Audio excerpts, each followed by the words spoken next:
సాధారణంగా పోలీస్ అంటే ప్రజలకు రక్షణ, భరోసా, న్యాయం గుర్తుకు వస్తాయి.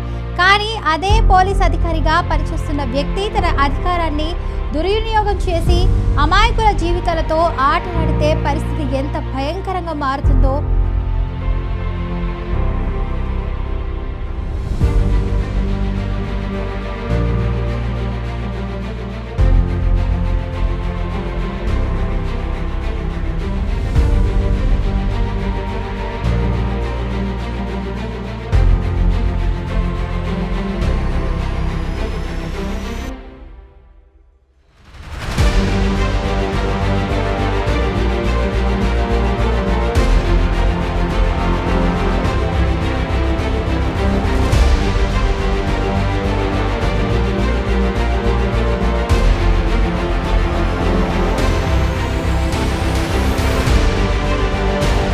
కీచకుడు ఒక్కొక్కటిగా వెల్లోకి వస్తున్న ఏఎస్ఐ లీలలు, అప్పట్లోనే నీచపు పనులు. ఆంధ్రప్రదేశ్లో ఒక సంచలన ఘటన ఇప్పుడు రాష్ట్ర వ్యాప్తంగా చర్చకు దారితీస్తుంది. ప్రజలను రక్షించాల్సిన బాధ్యత కలిగిన ఒక పోలీస్ అధికారిపై తీవ్రమైన ఆరోపణలు వెలుగులోకి రావడం కలకలం రేపుతుంది.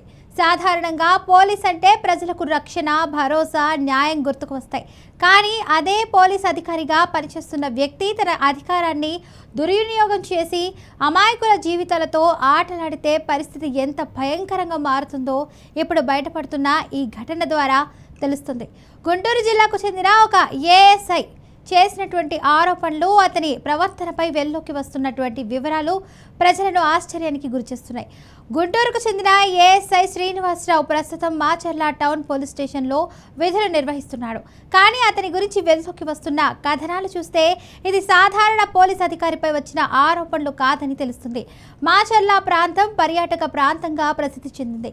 ప్రకృతి సోయగాలు, ప్రశాంత వాతావరణం కారణంగా చాలామంది యువ జంటలు, కుటుంబాలు అక్కడికి వెళ్ళడం సాధారణం.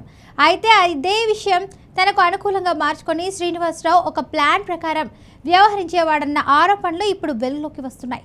స్థానికుల ప్రకారం అయితే మాచర్లలో ఏకాంతంగా ఉన్న యువ జంటలను అతను టార్గెట్ చేసేవాడని చెప్తున్నారు. రాత్రి సమయంలో గస్తీ పేరుతో తిరుగుతూ ఒంటరిగా ఉన్న వారిని గుర్తించేవాడట. ఇక ఆ తర్వాత ఒక ఆటో డ్రైవర్ సహాయంతో వారి వీడియోలు తీయించేవాడని సమాచారం. ఆ వీడియోలను ఆధారంగా చేసుకుని వారిని బెదిరించి డబ్బులు వసూలు చేసేవాడన్న ఆరోపణలు ఇప్పుడు బయటపడుతున్నాయి.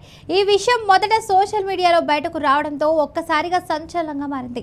ఇది సాధారణంగా ఒక క్రిమినల్ చేసే పని అనిపించవచ్చు. కానీ ఈ ఆరోపణలు ఒక పోలీస్ అధికారిపై రావడం మరింత ఆశ్చర్యాన్ని కలిగిస్తుంది. ప్రజలను రక్షించాల్సిన వ్యక్తి ఇలాంటి చర్యలకు పాల్పడడం సమాజానికి ఎంత ప్రమాదకరమో నిపుణులు చెప్తున్నారు. సోషల్ మీడియాలో వైరల్ అయినటువంటి కొన్ని వీడియోలు ఈ కేసులో కీలక ఆధారాలుగా మారాయి. ఈ వీడియోల ద్వారా ఏఎస్ఐ శ్రీనివాసరావు ప్రవర్తనపై అనేక ప్రశ్నలు లేవనెత్తబడ్డాయి. అయితే ఇక్కడితో ఈ కథ ముగియలేదు.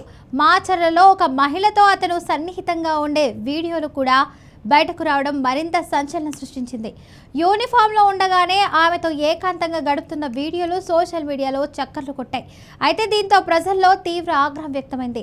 ఒక పోలీస్ అధికారి ఇలా ప్రవర్తించడం సరైందేనా అనే ప్రశ్నలు పెద్ద ఎత్తున వినిపించాయి. ఈ వీడియోలు వైరల్ కావడంతో ఉన్నతాధికారులు వెంటనే స్పందించారు. ఏఎస్ఐ శ్రీనివాసరావును తక్షణమే సస్పెండ్ చేస్తూ చర్యలు తీసుకున్నారు. అయితే ఇది ఒక్క ఘటన మాత్రమే కాదని, అతను పనిచేసిన ఇతర ప్రాంతాల్లో కూడా ఇలాంటి ఆరోపణలు ఉన్నాయని స్థానికులు చెప్తున్నారు. అంటే ఈ వ్యవహారం చాలా కాలంగా జరుగుతున్నదనే అనుమానం అయితే వ్యక్తమవుతుంది. 2024 సంవత్సరంలో క్రోసూరు ప్రాంతంలో పనిచేస్తున్న సమయంలో కూడా అతని పేరు ఒక వివాదంలో వినిపించింది. తనకు సమీప బంధువైన ఒక మైనర్ బాలిక పట్ల అతను అసభ్యకరంగా ప్రవర్తించాడని ఆరోపణలు వచ్చాయి. ఆ బాలికను బెదిరిస్తూ నువ్వు లాడ్జిలో కనిపించావని, ఎవరితోనో బస్సు ఎక్కుతున్నట్లు చూశానని చెప్తూ ఆమెను భయపెట్టాడని సమాచారం. ఈ విధంగా ఆమెను మానసికంగా వేధించాడని ఫిర్యాదు వెల్లోకి వచ్చింది. ఇంకా ఆ బాలికకు అర్ధరాత్రి సమయంలో ఫోన్ కాల్స్ చేసి వేధించేవాడన్న ఆరోపణలు కూడా వచ్చాయి. చివరకు ఆ బాలిక ధైర్యం చేసి పోలీసులకు ఫిర్యాదు చేయడంతో అతనిపై పోక్సో చట్టం కింద కేసు నమోదైంది.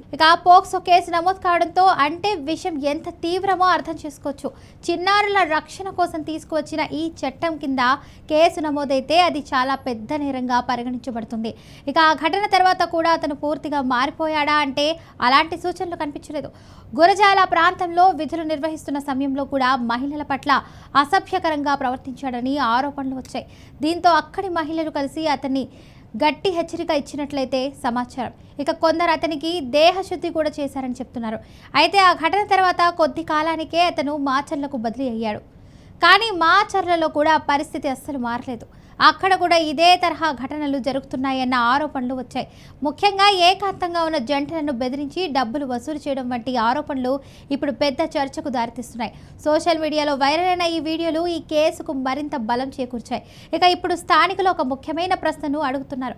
ఒకసారి కాదు, 2 సార్లు కాదు, ఇన్ని వివాదాలు వచ్చిన తర్వాత కూడా అతను ఎలా విధుల్లో కొనసాగాడని ప్రశ్నిస్తున్నారు. ఇక పోలీస్ శాఖలో అంతర్గత పర్యవేక్షణ వ్యవస్థల ఎలా పనిచేస్తుంది అనే అంశం కూడా చర్చకు వచ్చింది. ఇక న్యాయ నిపుణుల ప్రకారం అయితే ఈ కేసులో ఆరోపణలు నిజమైతే అతనిపై చాలా తీవ్రమైన సెక్షన్లు నమోదు కావచ్చు.